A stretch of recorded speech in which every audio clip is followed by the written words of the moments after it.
We often hear the argument that even if the average active manager could outperform, they'd be very difficult to identify in advance. We don't believe this is really true. We don't think it's this needle in a haystack process in terms of finding a manager who's more likely to outperform. We find three key factors or variables. The first one is cost. Just keep it from being cost prohibitive.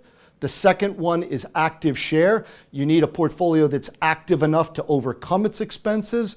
And the third one is this idea of being patient, not creating too much turnover, too many additional costs or fees that you have to overcome. So if you can contain cost, if you run a sufficiently actively portfolio, and you don't turn that portfolio over too much, generating excessive fees, you'll give yourself a much better chance at finding a manager who can outperform the index. So cost is always a really important variable, and obviously lower would certainly be better.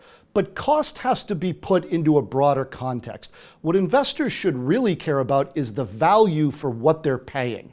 And the idea behind our paper is to really identify how you can find managers that can create the value and are worth paying active fees for. You certainly don't want to overpay. So investors who think cost is the only consideration are really taking too naive of a view. One of the things that concerns us is that a lot of investors often equate cheap and simple passive investing with low risk investing. And we think that's a dangerous assumption.